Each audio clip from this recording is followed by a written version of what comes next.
जय हो।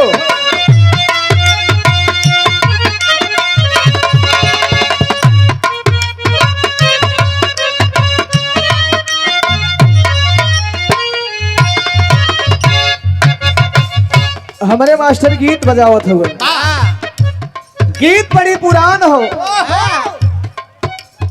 मगर आज भी एक ताजगी नहीं हो। लोग तमाम प्रकार के लहजे में गीत को गाया करते हैं। भोजपुरी वाले उठाए के धीरे से बदल दे हैं, गुरही जलेबी बिछाई पिए में लवा में, मगर ओरिजिनल उसका लचक ही अलग है। कैसे मास्टर?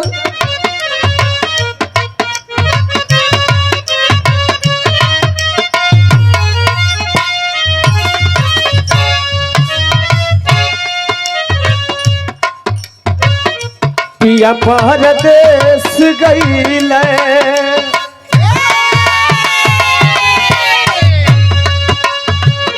पिया परदेस गईले, तार लागल टोपिया में, पिया परदेस गईले, तार लागल टोपिया में, पिया परदेस गईले, तार लागल टोपिया। हाँ तार लागल टोपिया में, तार लागल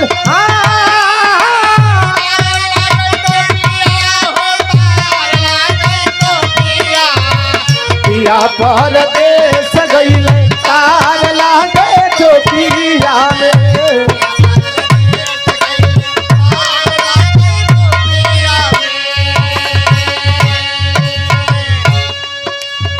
ई तो गीत रहल बाबू, मगर भाव कितनी सुंदर हो कैलाश भाई।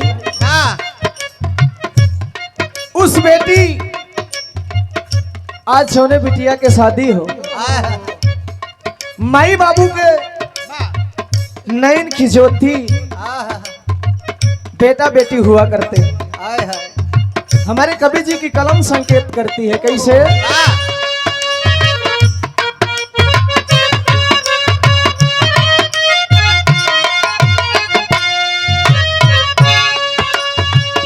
माई के अक्षरवा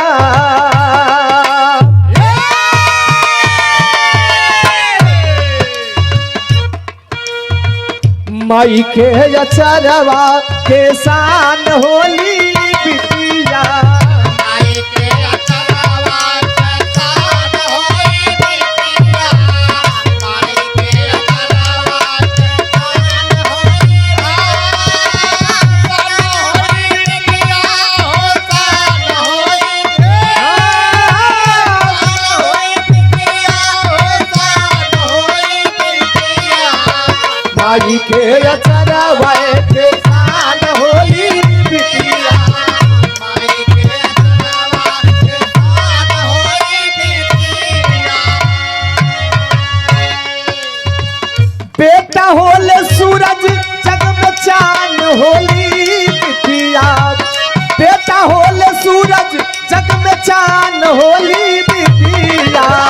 माई के अक्षरवा के शान होली बिटिया। माई के अक्षरवा के शान होली बिटिया, माई के अक्षरवा के शान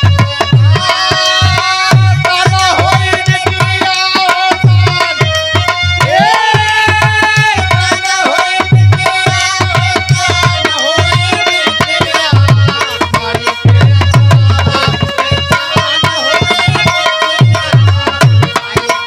अक्षरवा के शान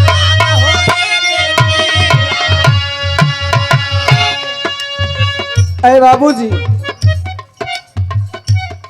अगर किसी के पास केवल बेटे हैं, अगर बेटी नहीं है, लोग बताते हैं कि कोख को तारन तार नहीं माना जाता। बिना बिटिया के कोख पवित्र नहीं होता। यही लिए हमारे कवि जी लिखलन का,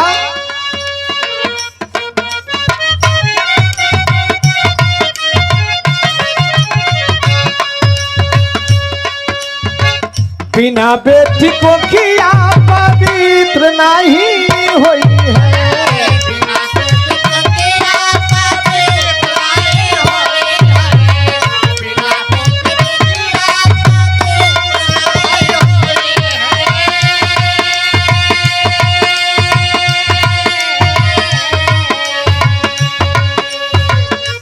अचरा के छाया जबल बेटी नहीं कोई है।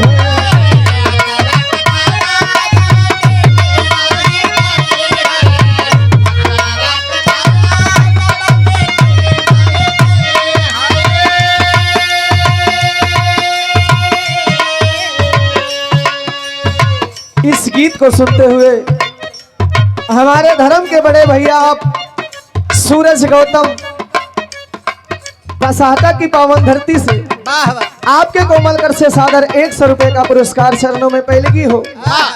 और इसी के साथ साथ हमारे बड़े भाई आप डॉक्टर धर्मराज मृदुल शास्त्री आपके कोमल कर से सादर 50 रुपए का पुरस्कार चरणों में पहले है।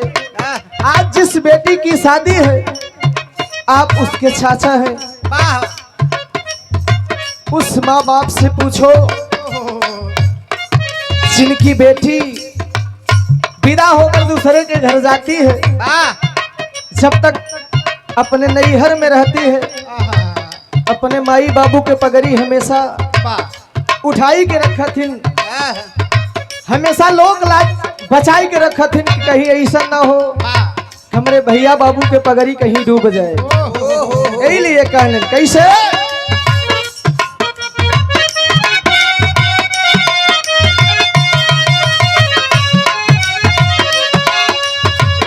बिना बेटी को खिया पवित्र नहीं हुई है। बिना बेटी को खिया पवित्र नहीं हुई है। जियो सर। बिना बेटी को खिया पवित्र नहीं हुई है। अचरा के छाया जबल बेटी नहीं पई है।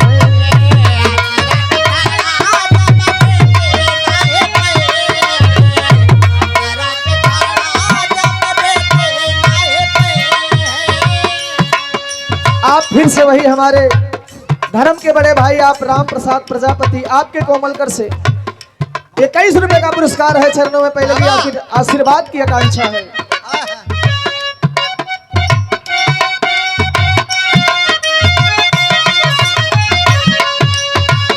दानन में सबसे महान होली बिटिया, दानन में सबसे महान होली बिटिया, माई के अचरवे के शान होली बिटिया।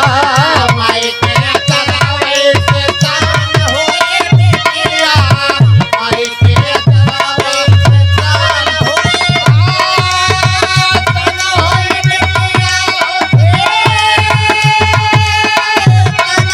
बिटिया, हो शान होली बिटिया, माई के अचरवे के शान होली बिटिया।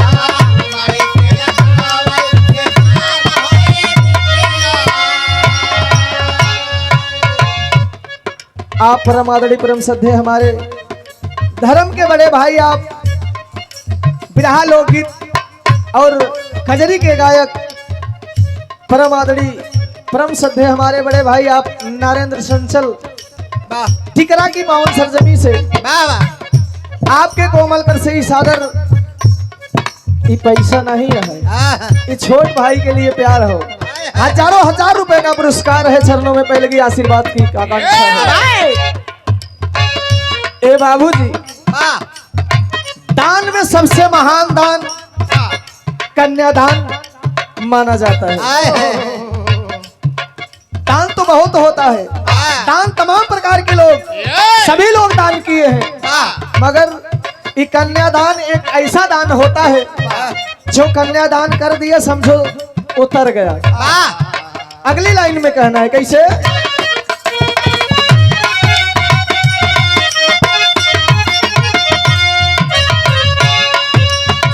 रही परिवेश जैसन साथ ऊनी भावेली, रहे परदेश से साथे ऊनी भावेली, रहे परदेश से साथे ऊनी भावेली।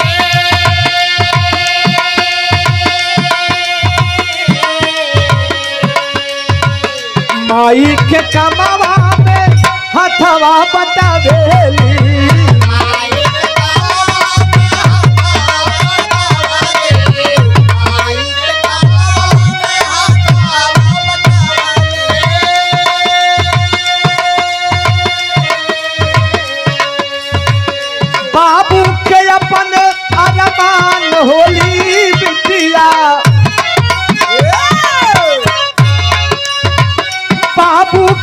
सान अरमान होली बिटिया माई के अचरवे के सान होली बिटिया माई के अचरावा महान होली बिटिया माई के अचरावा महान होली बिटिया सान होली बिटिया हो सान होली तान होली बिटिया हो तान होली बिटिया माई के अचरवे के तान होली बिटिया माई के अचरावा तान होली बिटिया हे बाबूजी जहाँ जैसा प्रवेश होता है उसी तरह से बेटी वहां ढल जाती है। वाह वाह अगर संस्कार अच्छा रही तो बिटिया हमेशा खुशहाल रही। अगर संस्कार नहीं ठीक बा तो हर जगह ओकर बेइज्जती हुई। वाह वाह और बिटिया जब धीरे धीरे सयान होली थोड़ा से कुछ एहर ओहर काम करे लायक हो जही तो जाई के माई अगर बर्तन माजत रही तो एक छे छोट का कटोरी लेके लगी ही माजाई अपने माई के कामे में हाथ बतावे लगत। मम्मी हम मारते हैं रच के हाँ। अगली लाइन में कैसे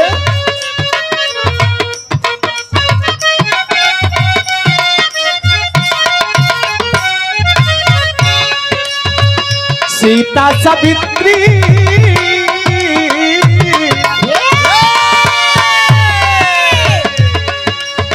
सीता सावित्री बेटी झांसी वाली रनिया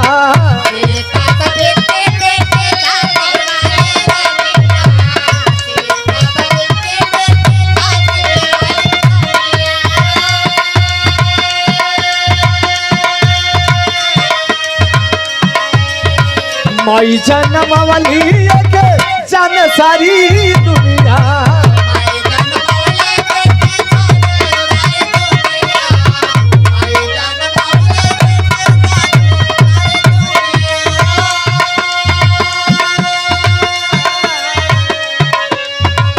सगरी कुटुंब के स्वाभिमान होली बिटिया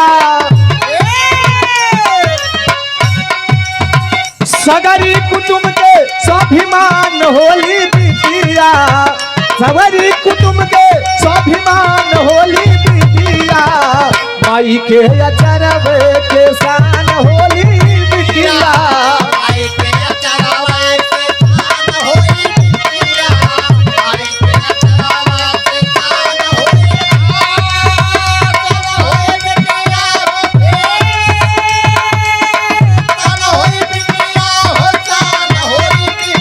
क्या बात है होली बिटिया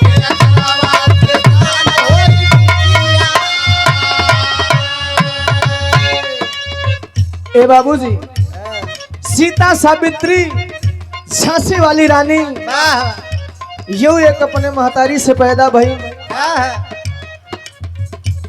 अपने माई बाबू के नाम रोशन कैली। झांसी वाली रानी लड़ाई लड़के अपना नाम रोशन कर गई। उहू की हुक बिटिया रही। अगली लाइन में कैसे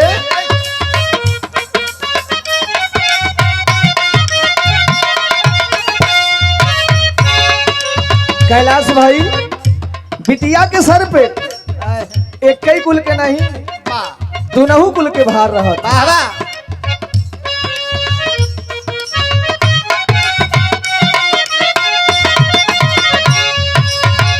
दोनों दिशा के बेटी लजिया बाचावेली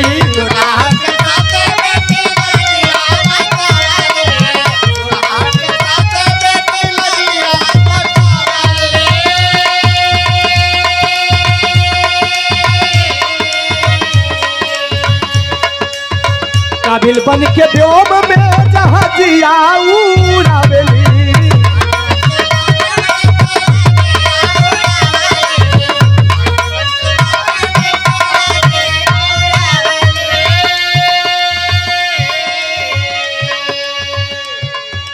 परम आदरणीय परम श्रद्धे हमारे धर्म के बड़े भाई गुलाब चंद पटेल कॉमेडी वीडियो खजुराहट की पावन धरती से और साथ ही साथ आदर्श संगीत नौटंकी पार्टी के मालिक भी हैं आप। आपके कोमल कर से 100 रुपए का पुरस्कार चरणों में पैलगी है। आशीर्वाद की आकांक्षा है सकल पंच से पैलगी हो। सामने YouTube चैनल के माध्यम से सबको संदेश पहुंचाने वाले, गीत संगीत सुनाने वाले हमारे बड़े भाई आप कैलाश नाथ जाबाज जौनपुरी जी।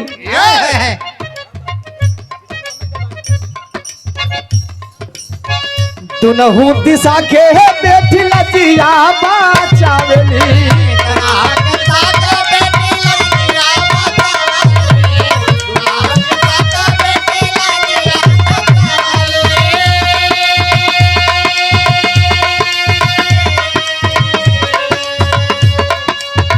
काबिल बन के व्योम में जहाजिया उड़ावेली।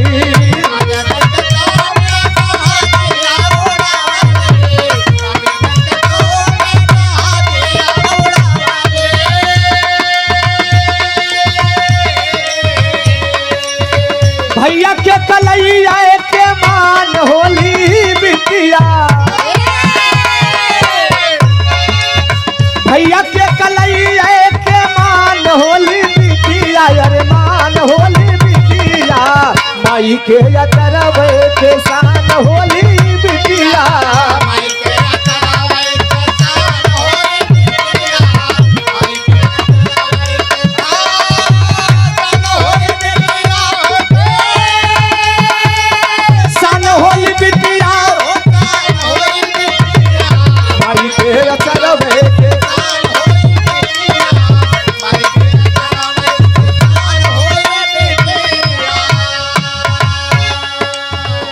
ए बाबूजी, बिटिया के सिर पे दोनों कुल का भार होता है, नैहर का और सासुर का भी। इधर अपने भैया बाबू के पगड़ी बचावत ही, उधर सासुर में अपने ससुर, अपने जेठ, यानी अपने सभी परिवार की लोक लाज को बचाती है बेटी। और जब भी राखी के त्योहार आवत है तो भाई बहिनी के इतना अटूट प्यार होत है कि भाई सोचा था अगर आज हमारे पास एक बहन रही हो तो हमारे कलाई में राखी बांधत। और बहन सोचा था कि अगर हमारे भैया होते तो आज राखी बंधवावे जरूर होते। भाई बहन के ममता, माई बाबू के प्यार दुलार। लास्ट लाइन में कहना है कैसे,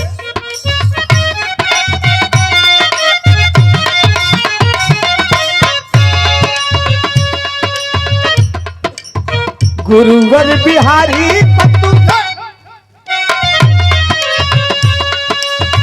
गुरुवर बिहारी करे बेटी के कादरिया।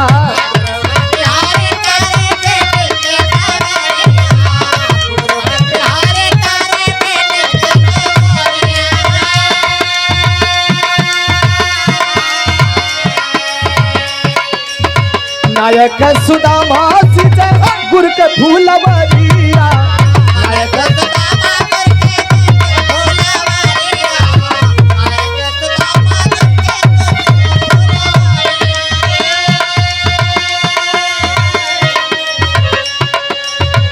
आशीष राधे श्याम के